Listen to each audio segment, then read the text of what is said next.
প্রিয় ছাত্রছাত্রীরা, তোমাদেরকে সিআরডি জিওগ্রাফি ক্লাস চ্যানেল থেকে স্বাগত জানাই। আজ আমি তোমাদের একাদশ শ্রেণীর জিওগ্রাফির সেকেন্ড সেমিস্টার পরীক্ষার যে প্রশ্নগুলি আছে সেগুলি আলোচনা করব। তোমরা যারা এবছর সেকেন্ড সেমিস্টার জিওগ্রাফি পরীক্ষায় বসতে চলেছ, সেই সেকেন্ড সেমিস্টার পরীক্ষায় তিনটে বিষয়ের উপর আমাদের পরীক্ষা হবে। এক হচ্ছে ফান্ডামেন্টাল অফ ফিজিক্যাল জিওগ্রাফি, যেখান দিয়ে থাকছে 15, ফান্ডামেন্টাল অফ হিউম্যান জিওগ্রাফি যেখানে থাকছে 12, আর জিওগ্রাফি অফ ইন্ডিয়া যেখানে থাকছে 8। মোট আমাদের 35 নম্বর পরীক্ষায় প্রশ্ন থাকছে। তা প্রথমে চলে আসছি আমরা পার্ট এ। দেখো, এখানে আমি একটি প্রশ্ন করতে হবে, 5 নম্বরে থাকবে। আমি এখানে একটু বেশি দিয়ে দিয়েছি, তোমাদের যে অধ্যায়টা দিকে ভালো লাগবে তোমরা করবে। তাই প্রত্যেকটা প্রশ্নই কিন্তু ইম্পর্টেন্ট। তো এবছর যেটা ইম্পর্টেন্ট আছে, সমস্থিতি সম্পর্কে এইরি, এটাও পড়তে পারে, অথবা প্যাটের তত্ত্বটি চিত্রসহ ব্যাখ্যা করো, এটা এবং সমালোচনাও লিখতে হবে তোমাদের।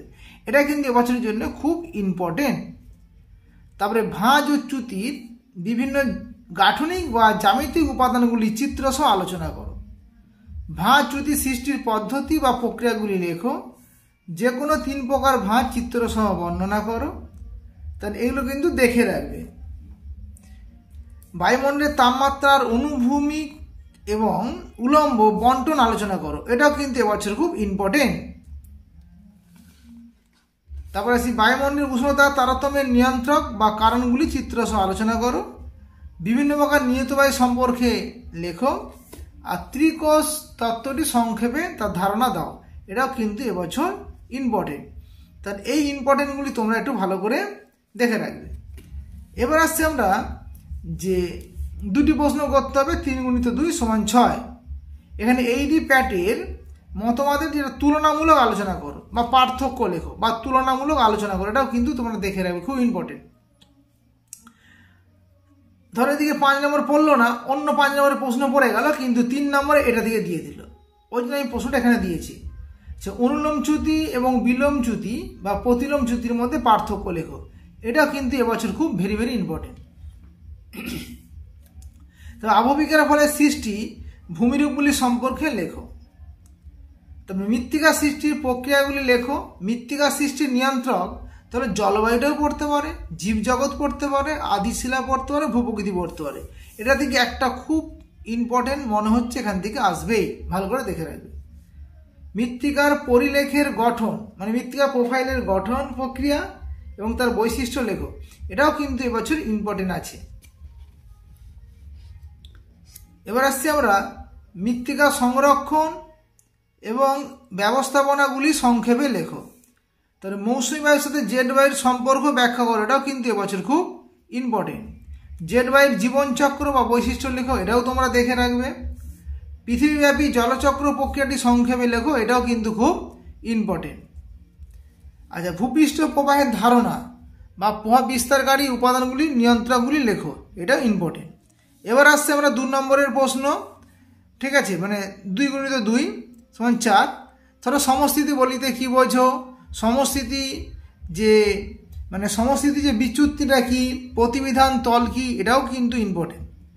তারপর যে সীমাটোজেনি বলিতে কি বোঝো, এটাও কিন্তু এবছর ভেরি ভেরি ইম্পর্টেন্ট। তার ঊর্ধ্ববঙ্গ তরঙ্গধারা, অধোবঙ্গ তরঙ্গধারা কাকে বলে, ইউস্ট্যাটিক আলোড়ন কাকে বলে, ভূবিপর্যয় কাকে বলে, তারপরে সাহিত্যভাঁজ কাকে বলে, নগ্নিভবন পুঞ্জিত ক্ষয় কি, আবহবিকার সাথে জলবায়ুর সম্পর্ক লেখো, ইলিভেশন বলিতে কি বোঝো, মৃত্তিকা পরিলেখ বা প্রোফাইল কাকে বলে, এগুলো দেখে রাখবে। তারপরে আসি তাপবাজির বলিতে কি বোঝো, ইম্পর্টেন্ট। ইনসুলেশন বা কার্যকরী সৌর বিকিরণ বা অ্যালবেডো কি, বৈপরীত্যতা বলিতে কি বোঝো, উদাহরণসহ আঞ্চলিক যে বায়ুর সংজ্ঞা দাও। ওয়াকার সঞ্চালন কাকে বলে বা জিওট্রফিক বায়ুপ্রবাহ কাকে বলে। তাহলে জলপ্রবাহ বা রান অফ বলিতে কি বোঝো, এটা কিন্তু ইম্পর্টেন্ট, সিলেবাসে আছে। উদাহরণসহ ধারণা অববাহিকার সংজ্ঞা দাও, এটাও দেখে রাখবে তোমরা। এবার আসছি আমরা তোমাদের পার্ট বিয়েতে, যেখানে থাকছে তোমার ওই হিউম্যান জিওগ্রাফি থেকে যেটা আছে, যে শিল্পের অবস্থানে অনুকূল প্রাকৃতিক পরিবেশ, খাদ্য প্রক্রিয়ান শিল্প গড়ে ওঠার প্রাকৃতিক পরিবেশ, আমেরিকা থেকে থাকতে পারে, চীন থেকে থাকতে পারে, ভারত থেকেও থাকতে পারে, এটা কিন্তু খুব ইম্পর্টেন্ট। বাণিজ্যিক মৎস্যক্ষেত্রগুলির নাম, অবস্থান, বা পৃথিবীতে যে কোনো দুটি দেশে কাগজ শিল্প বা লৌহ ইস্পাত শিল্পের বন্টন আলোচনা করো, বা কাঁচামালের অভাব থাকা সত্ত্বেও জাপান লৌহ ইস্পাত শিল্প গড়ে ওঠেনি কেন, ইম্পর্টেন্ট। ভারত আমেরিকা যুক্তরাষ্ট্রে পেট্রোরাসায়নিক শিল্পের অবস্থান গড়ে ওঠার কারণ, ইম্পর্টেন্ট। তারপর হ্রদ অঞ্চলে মোটরগাড়ি নির্মাণ শিল্প কেন্দ্র কেন গড়ে উঠেছে, সড়কপথ, রেলপথ, জলপথের পরিবহনের সুবিধা অসুবিধা, পরিবহন যোগাযোগ ব্যবস্থার মধ্যে পার্থক্য, কোয়াটার্নারি কুইনারি যে ক্রিয়াকলাপ অর্থাৎ চতুর্থ পঞ্চম শ্রেণীর অর্থনৈতিক ক্রিয়াকলাপের পার্থক্য, এটাও কিন্তু খুব ইম্পর্টেন্ট, দেখে রাখবে ভালো করে। এবার আসছি যে 3টি প্রশ্ন উত্তর দাও। 2 × 3 = 6। অটোমোবাইল শিল্প কাকে বলে বা সংযোজন ভিত্তিক শিল্প বলিতে কী বোঝো, পরিবহনের দোলক নীতি কাকে বলে, পেট্রোরাসায়ন বা শিল্পগুচ্ছ সম্পর্কে টিকা লেখো, উদীয়মান শিল্প আধুনিক শিল্প দানব কী, খাদ্য বিজ্ঞান শিল্প বলিতে কী বোঝো, খুব ইম্পর্টেন্ট এটা। উদাহরণসহ অভ্যন্তরীণ এবং আন্তর্জাতিক বাণিজ্যের সংজ্ঞা দাও, WTO এর গঠন উদ্দেশ্য, শিপিং লেন কি, এগুলো দেখে রাখবে।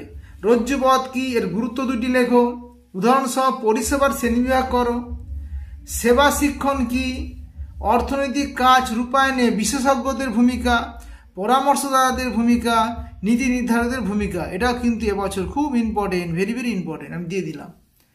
তারপর আসছে থিঙ্ক ট্যাঙ্ক কি, মানে বুদ্ধির ভাণ্ডার কি, যোগাযোগের মাধ্যমগুলির গুরুত্ব লেখো, ই কমার্স কি, তবে ট্যুরিজম কি বা ইকো ট্যুরিজম কি, ইকো ট্যুরিজম এবছর কিন্তু খুব ইম্পর্টেন্ট। তারপরে থাকছে যে 2টি প্রশ্ন উত্তর দাও। 3 × 2 = 6। ভারতের জলবায়ুর 3টি প্রধান নিয়ন্ত্রক সংক্ষেপে লেখো, ভারতের অর্থনীতিতে মৌসুমী বায়ুর প্রভাব। এই দুটো প্রশ্নই কিন্তু এবারে খুব খুব ইম্পর্টেন্ট, ভালো করে এটা দেখে রাখবে। তারপরে আসছি আমরা ভারতের জলবায়ুতে এনসো বা বিশ্ব উষ্ণায়নের প্রভাব, এটাও কিন্তু এবছর সিলেবাসে আছে, ইম্পর্টেন্ট। ভারতের বন ব্যবস্থাপনার কর্মসূচি বা নীতিগুলি সংক্ষেপে লেখো, অরণ্যের বাস্তুতান্ত্রিক বা অর্থনৈতিক 3টি গুরুত্ব লেখো, দুর্যোগ বিপর্যয় পার্থক্যটা দেখে রাখবে, এটা আগের বছরের সিলেবাসে ছিল। দুর্যোগ ব্যবস্থাপনার দৃষ্টিভঙ্গি বা পর্যায়গুলি লেখো, এখান থেকে একটু দেখে রাখবে, আসবে। আর যেটা 2 নম্বরে থাকছে, একটি করতে হবে যে জাতীয় বিপর্যয় ব্যবস্থায় পরিকল্পনায় 2019 বলিতে কী বোঝো বা গুরুত্ব লেখো, এটা সিলেবাসে আছে। মৌসুমী বায়ুর উপর এল নিনো 2টি প্রভাব, আধা প্রাকৃতিক দুর্যোগ কি, উদাহরণ দাও, পশ্চিমবঙ্গের কোথায় কোথায় খরা, বন্যা এবং ভূমিধস বেশি হয়, সেটা লিখো, এটা খুব ইম্পর্টেন্ট, সিলেবাস আছে। আজ এ পর্যন্ত। তোমরা এই উত্তরগুলি পেতে গেলে আমার চ্যানেলটিকে অবশ্যই সাবস্ক্রাইব করে নেবে। ভালো থাকো, সুস্থ থাকো।